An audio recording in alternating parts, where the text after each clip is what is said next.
कहानी की शुरुआत में हम मैडी नाम की एक लड़की को देखते हैं जो कि वुड्स के बीच में बने एक आइसोलेटेड फार्म हाउस में अकेली रहती है। मैडी एक डीफ एंड म्यूट लड़की है, यानी वो ना तो सुन सकती है और ना ही बोल सकती है, और वो पेशे से एक राइटर है और फिलहाल वो अपनी नई नोवेल पर काम कर रही थी, इसलिए वो अपने परिवार से दूर अकेली रह रही थी। क्योंकि एक अच्छी कहानी लिखने के लिए उसे शहर की भागदौड़ से दूर रहना जरूरी था, ताकि वो अच्छे से अपनी कहानी पर फोकस कर सके। खैर, जब मैडी अपने लिए खाना बना रही थी तभी उसे उसकी नेबर सारा का मैसेज आता है। वो मैडी से पूछती है कि क्या वो मिलने के लिए उसके घर पर आ सकती है, और मैडी भी खुशी खुशी हाँ बोल देती है। और थोड़ी देर बाद सारा यहाँ पर पहुँच जाती है, और मैडी और सारा की बातों से हम समझ पाते हैं कि ये दोनों एक दूसरे को बहुत पसंद करते हैं। और इनकी बातों से हमें ये भी पता चलता है कि मैडी जन्म से डीफ और म्यूट नहीं थी, बल्कि 13 साल की उम्र में उसे कोई बीमारी हो गई थी, जिसकी वजह से धीरे धीरे उसके बोलने की और सुनने की शक्ति खत्म हो गई।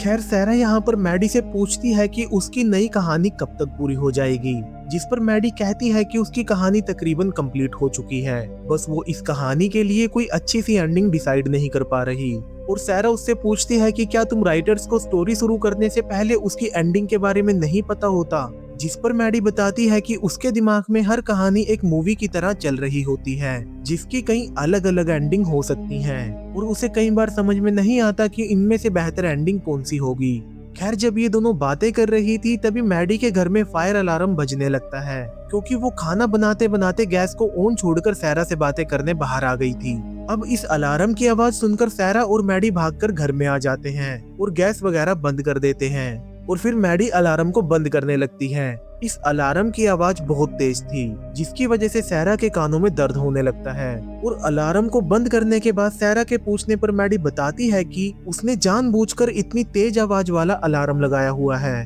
क्योंकि तेज आवाज से उसे वाइब्रेशन फील होती है और उसे पता चल जाता है कि अलार्म बज रहा है। अब थोड़ी देर बातें करने के बाद सारा यहाँ से चली जाती है, और फिर मैडी पहले अपनी कैट को खाना देती है और फिर अपने लिए दोबारा कुछ खाना बनाने लगती है। तभी मैडी के दरवाजे पर फिर से सारा आती है। वो बहुत ज्यादा डरी हुई थी और दरवाजे को खोलने के लिए चिल्ला रही थी, लेकिन मैडी क्योंकि डीप थी इसलिए उसे कुछ भी सुनाई नहीं देता। तभी सारा के पीछे एक मास्क आदमी आता है और चाकू से स्टैब करके उसे खत्म कर देता है। और इस दौरान सारा लगातार मैडी के घर का दरवाजा खटखटा रही थी, लेकिन ठीक सामने खड़े होने के बावजूद भी वो पलटकर नहीं देखती, जिसकी वजह से ये किलर समझ जाता है कि मैडी एक डीफ लड़की है। असल में ये आदमी एक सीरियल किलर होता है जो कि लड़कियों को अपना शिकार बनाता है। और जैसे ही उसे समझ में आता है कि मैडी इस घर में अकेली रहती है और ऊपर से वो सुन या बोल नहीं सकती, तो उसे लगता है कि वो मैडी को आसानी से खत्म कर सकता है, इसलिए वो उसे अपना अगला टारगेट बना लेता है।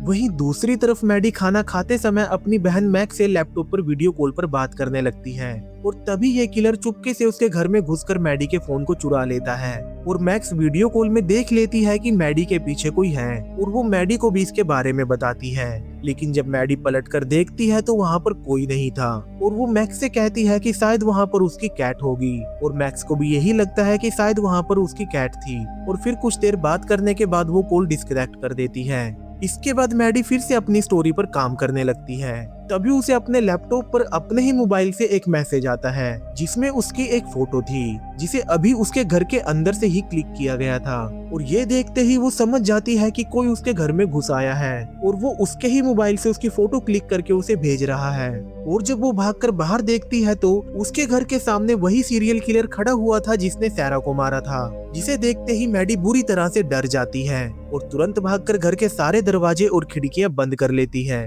इसके बाद वो अपने लैपटॉप से 911 पर कांटेक्ट करने की कोशिश करती है, लेकिन तभी वो किलर बाहर से बिजली की लाइन गिरा देता है, जिसकी वजह से उसके घर की लाइट चली जाती है और वाईफाई भी बंद हो जाता है। अब यहाँ पर मैडी को लग रहा था कि शायद ये आदमी बस उसे डरा रहा है और वो जल्दी ही यहाँ से चला जाएगा, लेकिन जब काफी देर तक वो यहाँ से नहीं जाता तो मैडी अपनी एक लिपस्टिक से दरवाजे के ग्लास पर लिखती है कि मैंने तुम्हारा चेहरा नहीं देखा है और कुछ देर बाद मेरा बॉयफ्रेंड आने वाला है, इसलिए तुम उसके आने से पहले यहाँ से चले जाओ, मैं किसी को कुछ नहीं बताऊंगी। लेकिन ये किलर यहाँ से जाने की बजाय मैडी के सामने खड़े होकर अपने फेस को रिवील करते हुए मास्क हटा देता है, जिसे देखकर मैडी समझ जाती है कि ये आदमी कोई गेम नहीं खेल रहा, बल्कि ये सच में कोई साइको किलर है। इसके बाद मैडी भागकर एक कमरे में छुप जाती है और थोड़ी देर के बाद ये किलर सैरा की लाश को उठाकर उसके हाथ से ही कमरे की विंडो खटखटाने लगता है। और जब मैडी सैरा की डेड बॉडी देखती है तो वो बुरी तरह से डर जाती है, लेकिन तभी उसे याद आता है कि सैरा के पास उसका मोबाइल जरूर होगा।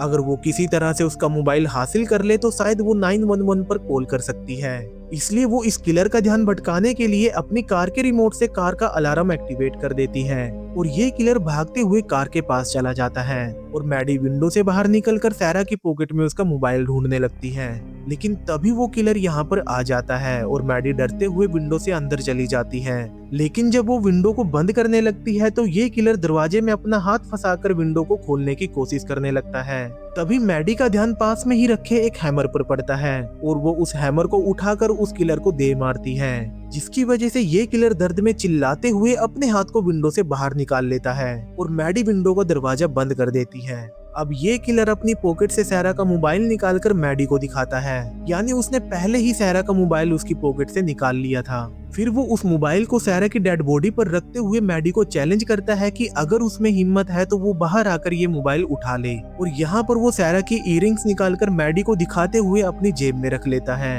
अब यहाँ पर मैडी अच्छी तरह से समझ चुकी थी कि घर में छुपकर वो इस किलर से नहीं बच पाएगी। उसे कुछ भी करके या तो पुलिस को यहाँ पर बुलाना होगा या फिर यहाँ से निकलना होगा। इसलिए वो घर के एटिक में जाकर बाहर निकलने का रास्ता ढूंढने लगती है। तभी उसका ध्यान वहाँ पर रखी एक टॉर्च पर पड़ता है, जिसे देखकर उसके दिमाग में एक आइडिया आता है और वो तुरंत एटिक की विंडो से बाहर निकलकर उस टॉर्च को ऑन करके जंगल में फेंक देती है। और जब ये किलर जंगल में रोशनी देखता है तो उसे लगता है कि शायद वहाँ पर कोई है, इसलिए वो देखने के लिए जंगल की तरफ चला जाता है। और मैडी इस बात का फायदा उठाकर सैरा का मोबाइल उठाने के लिए नीचे उतरने लगती है, लेकिन तभी वो किलर वापस यहाँ पर आ जाता है और अपनी क्रॉसबो से मैडी की तरफ एक एरो शूट करता है, जो कि सीधा उसकी टांग पर लगता है। और दर्द में चिल्लाते हुए मैडी छत पर बैठ जाती है। इसके बाद वो किलर एक और एरो उसकी तरफ शूट करता है और ये एरो मैडी के बिल्कुल सर के पास से गुजरता है और मैडी डर के मारे छत पर लेट जाती है और ये किलर उसे पकड़ने के लिए ऊपर चढ़ने लगता है।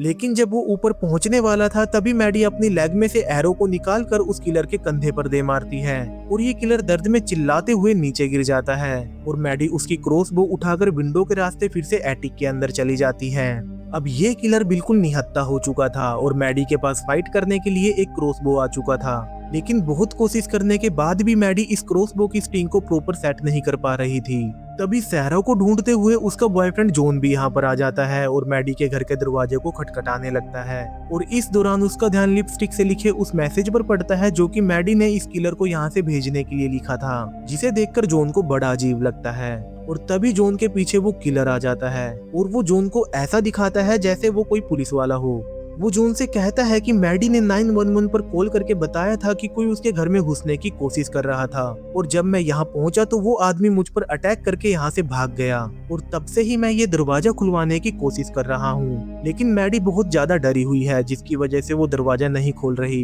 फिर वो जॉन से कहता है कि उस आदमी से हाथापाई के दौरान मेरा मोबाइल कहीं पर गिर गया था और वो बैकअप बुलाने के बहाने से जॉन से उसका मोबाइल मांगता है और जॉन उसे अपना मोबाइल दे देता है और फिर ये किलर बैकअप बुलाने का नाटक करता है और फिर कॉल को कट करके जॉन के मोबाइल को अपने ही पॉकेट में डाल लेता है। अब यहाँ पर जॉन इस किलर से कहता है कि क्या तुम्हें पूरा यकीन है कि मैडी ने ही 911 पर कॉल किया था, और ये किलर कहता है कि हाँ मैडी ने ही कॉल किया था, जिस पर जॉन कहता है कि ऐसा कैसे हो सकता है, मैडी तो बोल ही नहीं सकती, तो फिर उसने तुम्हें कैसे बताया कि उसके घर में कोई घुसने की कोशिश कर रहा है। जिसे सुनकर ये किलर थोड़ा हक पका जाता है और फिर वो बात को संभालते हुए कहता है कि शायद हो सकता है कि कॉल उसके मोबाइल से उसकी किसी फ्रेंड ने किया हो। अब यहाँ पर जॉन को इस किलर पर डाउट होने लगा था कि वो झूठ बोल रहा है और फिर वो उससे अपना मोबाइल वापस मांग लेता है। और जब ये किलर अपनी पॉकेट से उसका मोबाइल बाहर निकालता है तो उसकी पॉकेट से सैरा की इयररिंग्स भी निकलकर बाहर गिर जाती हैं, जिन्हें देखकर जॉन का शक यकीन में बदल जाता है कि ये आदमी पुलिस वाला नहीं बल्कि कोई क्रिमिनल है।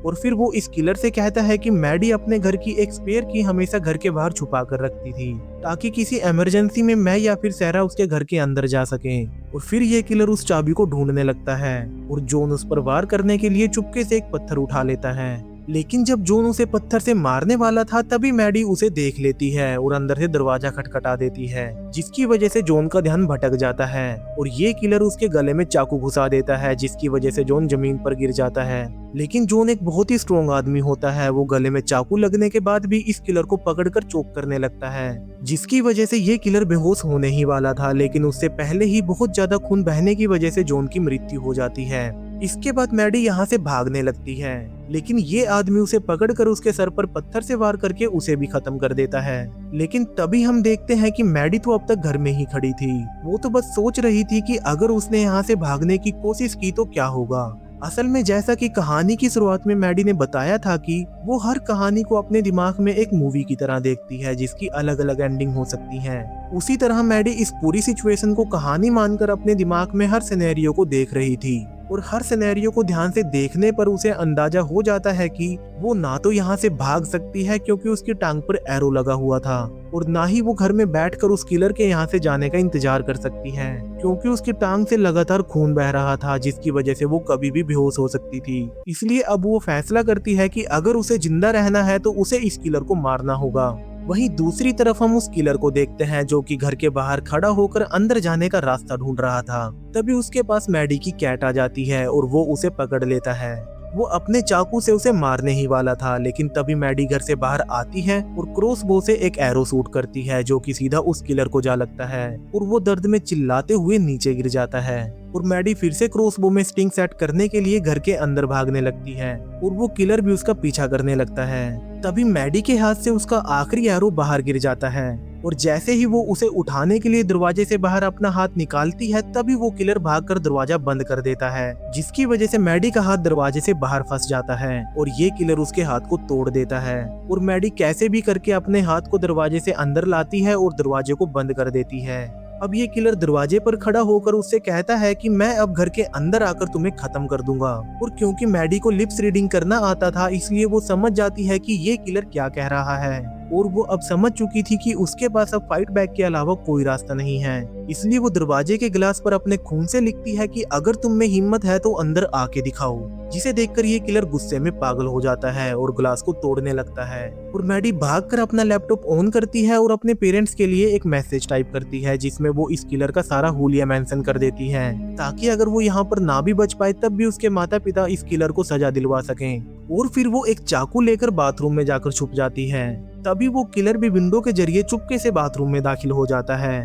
और मैडी के ठीक पीछे बैठकर उसके गले के बहुत पास चाकू रखकर हंसने लगता है और उसके हंसने और सांसों की वजह से मैडी के बालों पर थोड़ी सी हवा लगती है, जिससे वो समझ जाती है कि वो किलर ठीक उसके पीछे बैठा है। और इससे पहले वो मैडी पर हमला कर पाता मैडी ही उसे चाकू मारकर वहां से भाग जाती है और ये किलर दर्द में चिल्लाते हुए बाथरूम में गिर जाता है। इसके बाद मैडी भागकर किचन में छुप जाती है, लेकिन बहुत ज्यादा खून बहने की वजह से वो धीरे धीरे बेहोश होने लगी थी। तभी वो किलर भी उसे ढूंढते हुए किचन में आ जाता है और मैडी को देखकर उसे लगता है कि वो बेहोश हो चुकी है। लेकिन जैसे ही वो उसके करीब जाता है मैडी उसकी आंखों में इंसेक्टिसाइड स्प्रे मार देती है, जिसकी वजह से वो दर्द में चिल्लाने लगता है और कुछ देर के लिए वो लगभग अंधा ही हो चुका था। और फिर मैडी उसके ठीक सामने फायर अलार्म को ऑन कर देती है, जिसकी तेज आवाज से किलर के सर और कानों में दर्द होने लगता है, जिसका फायदा उठाकर मैडी उस पर हमला कर देती है। लेकिन ये किलर उसे धक्का देकर नीचे गिरा देता है और फिर उसका गला दबाकर उसे मारने लगता है और मैडी खुद को बचाने के लिए बुरी तरह से झटपटाने लगती है। तभी उसके हाथ में एक वाइन ओपनर आ जाता है और वो तुरंत उसे किलर के गले में घुसा देती है, जिसकी वजह से उसकी वहीं पर मौत हो जाती है। इसके बाद मैडी उसकी पॉकेट से अपना मोबाइल निकालकर 911 पर कॉल करती है और फिर बेहोश हो जाती है। कुछ देर बाद जब उसे होश आता है तो वो घर के बाहर बैठकर पुलिस के आने का इंतजार करने लगती है और थोड़ी ही देर में पुलिस भी वहां पर पहुंच जाती है और इसी के साथ ये मूवी खत्म हो जाती है।